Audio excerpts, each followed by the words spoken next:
Organizations which design systems are constrained to produce designs which are copies of the communication structures of these organizations. Or more simply put, system design reflects its org's communication design. AKA Conway's Law. So my name's Wayne Allen, and I am blessed to have two first names. Or depending how you look at it, two last names. Tends to be a bit of a superhero thing, so you've got Bruce Wayne, Barry Allen, the Flash.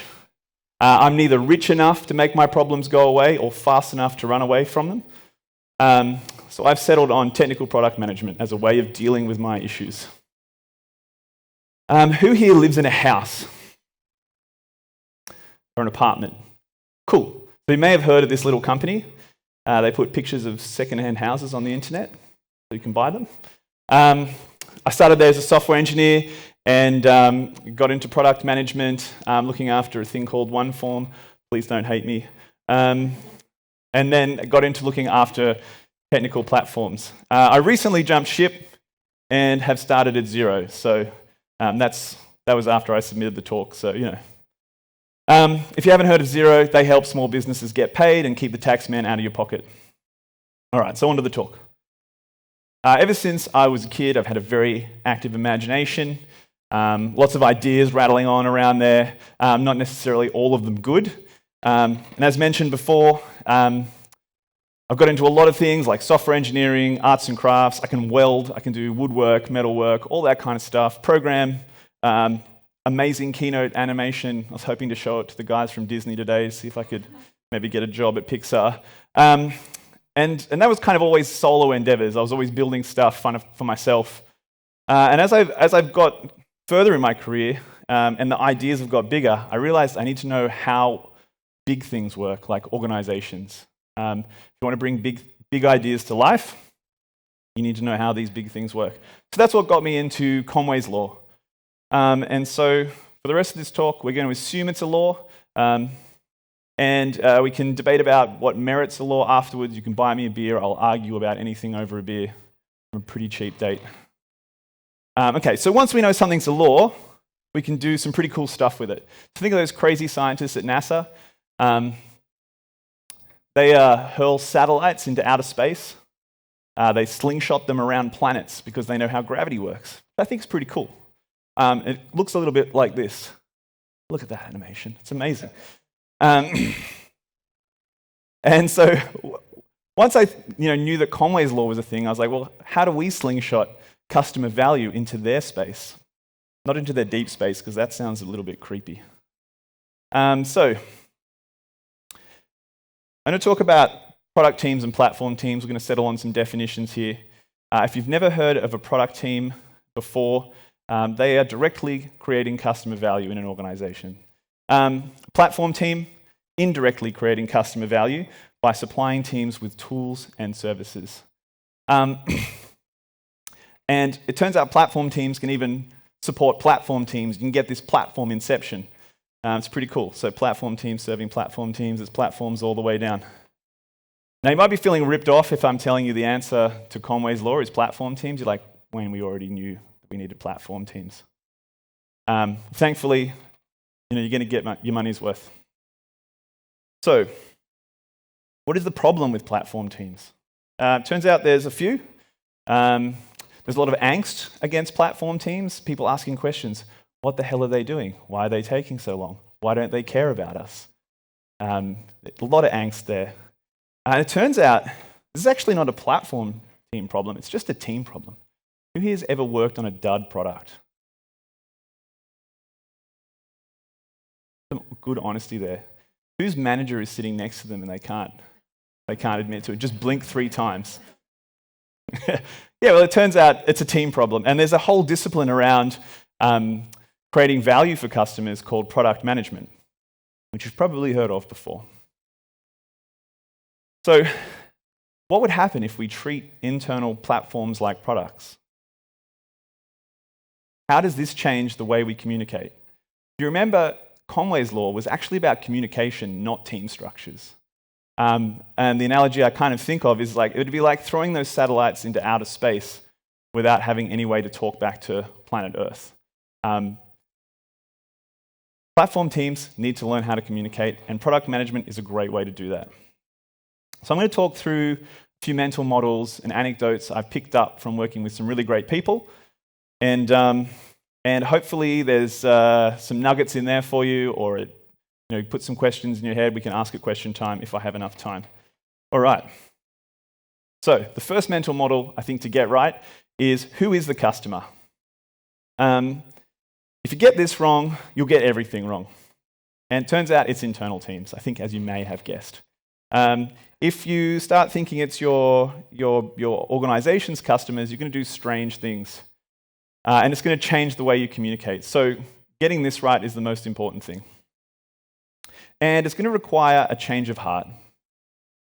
Once you know who your customers are, you're going to have to learn to love the customer.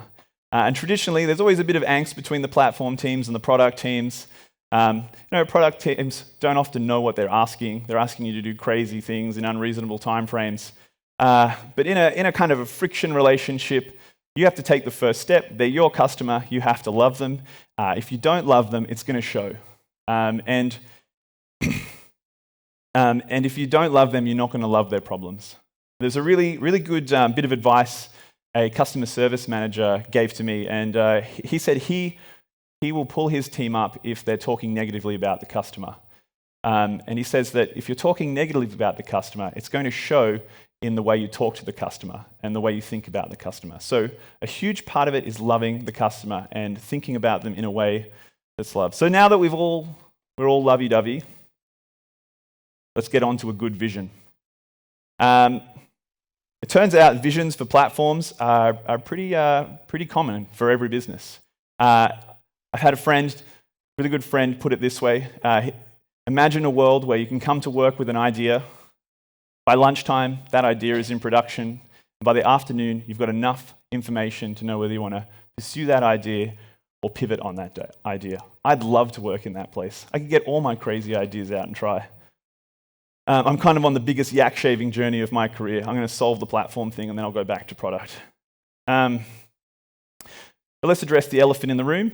There are some big companies out there who haven't even achieved this, like Google, Amazon, Facebook. They aren't at this point yet. So are we just creating some kind of unrealistic expectation of what to achieve? I think that's the point of a vision. It's meant to be crazy. It's meant to be out there. You're always meant to be striving for it. So with a good vision, you need a good mission. They're kind of two sides of the same coin. And again, this is another thing I've stolen, and I love it. It's about eating the problem away from the bottom up, right? So eating away these low-order problems. You've got a plate there. And basically, your mission is just to solve these problems at the lowest level, then move up a level, solve that problem. Move up a level, solve that problem. And it turns out the best way to eat an elephant is one bite at a time. So I managed to engineer those two emojis in because I love emoji presentations. So how do we carve up this elephant?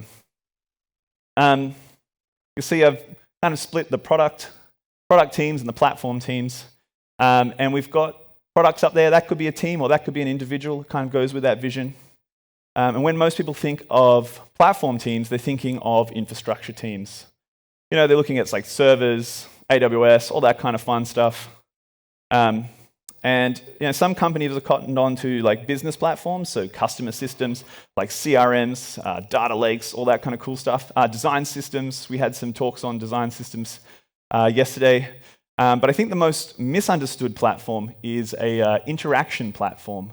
And that's things like your native apps, feeds, your comms platforms, your dashboards, even voice.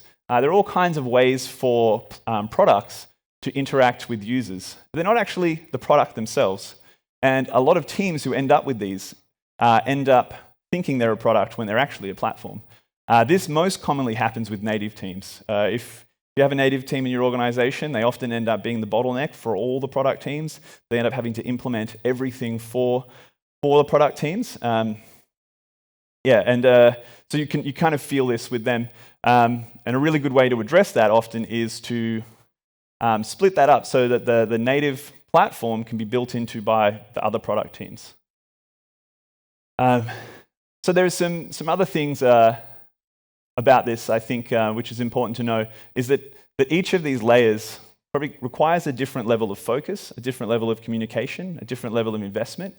And if it was up to me, I would carve up the organizations into these actually as groups. So you'd have a head of infrastructure and a head of business platforms and a head of interaction platforms.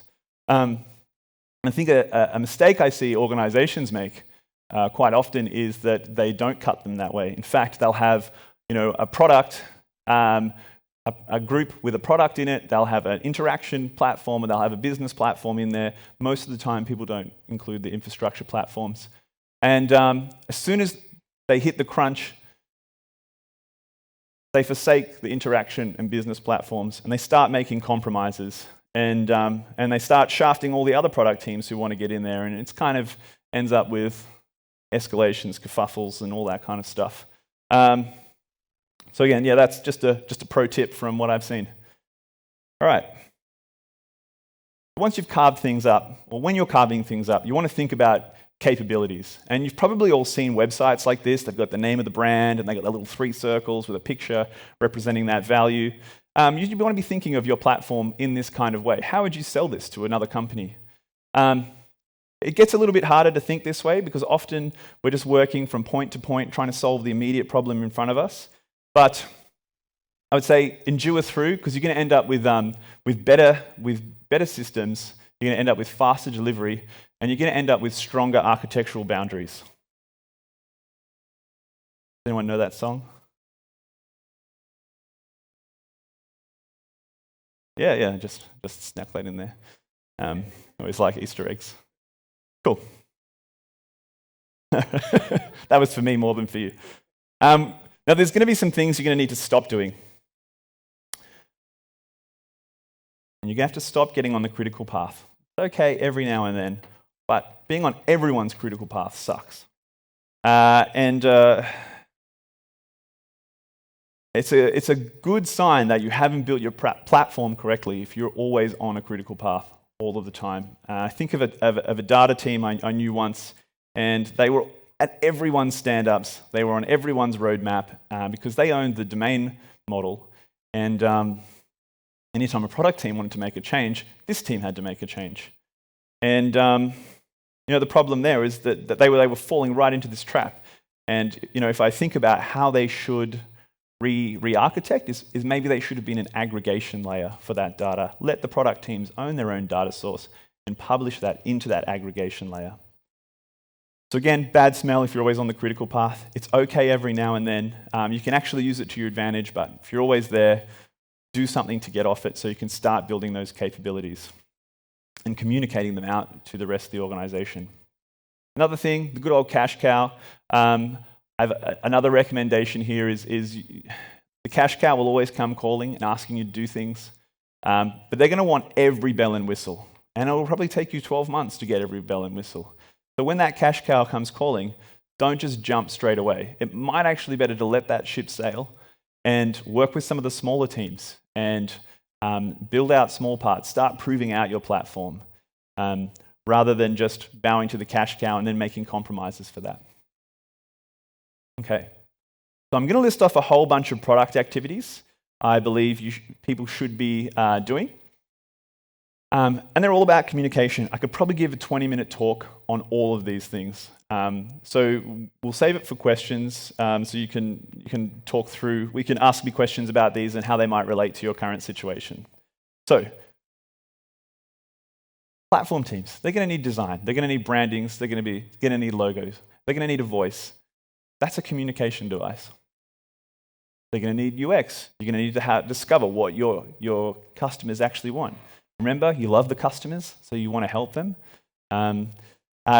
Interviews, prototypes. Yes, you can prototype platforms. Like the whole thing around interfaces, software interfaces, is about creating a contract between two teams. You don't have to implement it. You could actually just give them the interface, and they'll tell you what's wrong with it. Sales, pre-sales, customer relationship management, client lunches. Never underestimate buying lunch for a team that you're working with. They will be your best friends, and they will be a lot easier to work with. Commercials, understanding pricing, accounting, a bit of economics. If you don't understand those things, If you can't answer the question, what kind of value are we delivering, you're going to be in big trouble. And people will start looking at you and being envious of your of the money that you're costing the organization. Support, I find usually infrastructure teams or platform teams are quite good at support.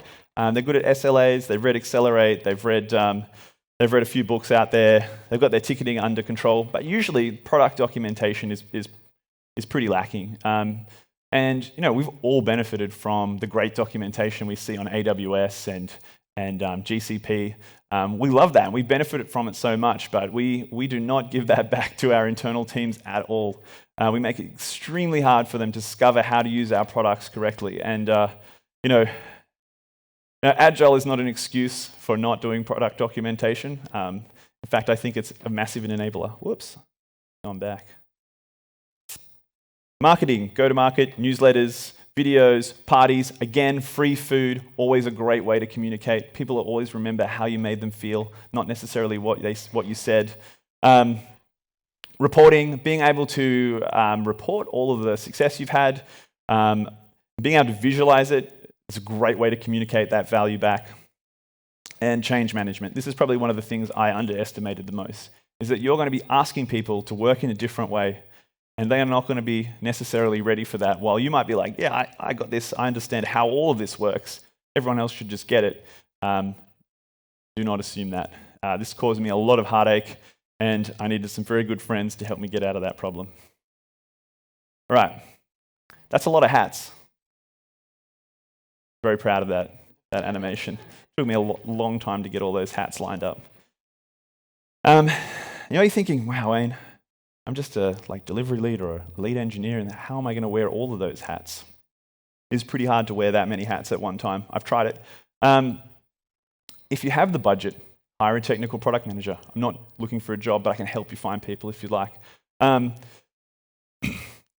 If you don't have the budget, I'm not going to say you're screwed, but you're going to have to learn a lot of things, and you can leverage a lot of people within your organization. If your organization's big enough, you're actually going to have people in those roles. They can give you suggestions. People are more than happy to help you. I had a manager who was great at begging and borrowing and stealing help from all over the organization for this in the early days of some of REA's platform work. If you do have budget, go out, hire a technical writer. It'll be the best thing you ever do. I've got a software engineering background, and I suffer from tech-splaining. It's similar to mansplaining, except technical. I just mansplain tech-splaining. Feel really good about that.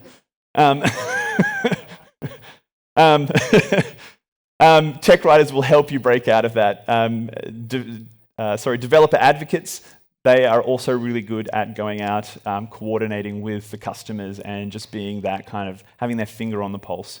Really important roles. Again, if you can't do that, lean on people in your organization.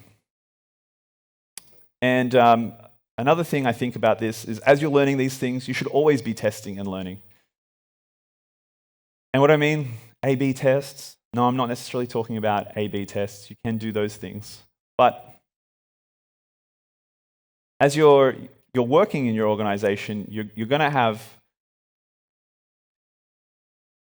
there's going to be times, sorry, I'm going to start that again. An organization is a group of people, right? And how would you get to know an individual? There's no, my wife didn't come with a manual on, if I just do these things. My best friend didn't come with a manual. You actually have to test and learn, and not in a psycho way. But we do this naturally. If you're too good at this, you might be a sociopath, and at which point you probably won't care. But it is a good skill. Learn what kind of message resonates with your customers. If you buy them beer, do they get angry? Or do they prefer wine, if you're going to wine and dine them? Do they prefer things in Slack? Do they prefer messages in email? There's so many different things you can test. And some good advice is to be not just doing this once a week, not once a day, but 10 times a day at least. And keep practicing it, keep trying more. And yes, and. Have any of you heard of this before? Yeah, it's kind of a technique that a lot of improv actors do. And it is a way to kind of keep ideas flowing. The yes is kind of the accepting of the idea, and the and is building on the idea. So when I first got into product, I had a lot of requests, and I got very creative at saying no. But I realized it actually just stifled customers, and they felt unheard, and then they would still email me in a week, and I'd have to find another way to say no. And I actually did a bit of theatre, and it took me a blog to read this and going, an idiot. Why didn't I know this? And so this has been a really effective way of getting things done and working with your customers is saying, yes, okay, you want that feature and we're going to have to do this to get it and work together. Very good attitude and a very good mindset to have. If you've got time, look it up. Go watch some YouTube videos to see how it works. And balance. Now, I'm a bit of a get shit done kind of guy, and I'm very impatient. And if you work in a large organization, you're going to need patience. Things take time. You might want to get it done in a week, which is usually like how quickly I want to get it done. Yeah, but it's not going to happen in a large organizations. You need to be patient. But on the other hand, if you're kind of more of a paced person, you're kind of cool, calm, collected, you're going to need to learn to hustle. Funnily enough, I actually had to learn both of these things. I thought I was kind of good at hustling, but when I got some bad news or I got rejected from a customer or an opportunity, I would take a while to kind of get back on my feet. And I had a boss who was really good at this. He would get a no, and within a few weeks he'd found another way around. He'd kind of hustle his way around, but he had the patience to wait for that next opportunity. So, if you've got a lot of funds behind you, the temptation is to move slow, but I would encourage you, if you've got a lot of funds, then you should hustle and start trying to show value as soon as possible. Value to the customers, and make sure they understand it. You can't just fling stuff out into the wilderness, into the void. You have to make sure they understand it. For the tech people, it's not UDP, it's HTTP, all right? Yeah, cool. So, in my mind, the reverse Conway maneuver actually equals good communication. And we're just going to go with that satellite again because I love it so much. And I wanted to have a wrestling meme in there just for fun. Pile driving your customers' customer value.